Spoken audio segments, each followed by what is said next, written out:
السلام علیکم، S M news کے ساتھ میں ہوں احمد ندیم۔ خبروں کا سلسلہ بڑھاتے ہوئے خبر شامل کرتے ہیں تحصیل میلسی سے۔ Vehari district police officer Vehari Ehsan Ullah Chauhan کی ہدایت پر وہاڑی پولیس کے جرائم پیشہ عناصر کے خلاف کارروائیاں مسلسل جاری ہیں۔ اس پر مزید تفصیلات جانتے ہیں اپنے نمائندے سعید احمد سے۔ جی سعید، بتائے گا کیا تفصیلات ہیں آپ کے پاس؟ District police officer Vehari Ehsan Ullah Chauhan کی ہدایت پر وہاڑی پولیس کی جرائم پیشہ عناصر کے خلاف کارروائیاں مسلسل جاری ہیں۔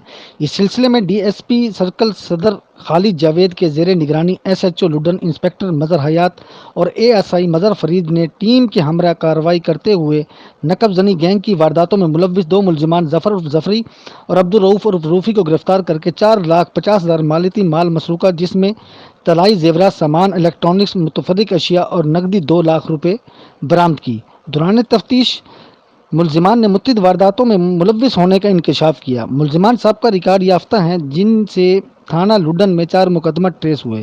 ملزمان گھروں اور دکانوں کی چھتوں پر نقب زنی لگا کر چوری کی وارداتیں کرتے تھے، جن کو شب و روز کی محنت اور ٹیکنیکل ذرائع استعمال کرتے ہوئے گرفتار کیا گیا۔ S H O Luddan inspector Mazhar Hayat نے پریس کانفرنس کے دوران مال مسروقہ اصل مالکان کے حوالے کر دیا۔ اس موقع پر ان کا کہنا تھا کہ جرائم پیشہ عناصر کسی معافی کے لائق نہیں، ان کو سخت سے سخت سزا دلوائی جائے گی۔ لڈن کے شہریوں اور میڈیا کے تعاون سے علاقے کو کرائم فری بنانے کی بھرپور کوشش کر رہے ہیں۔ علاقے کے لوگوں نے پولیس کی اس بہترین کارروائی پر خراج تحسین پیش کیا اور مبارکباد دی۔ بہت شکریہ سعید احمد تفصیلات سے آگاہ کرنے کے لیے۔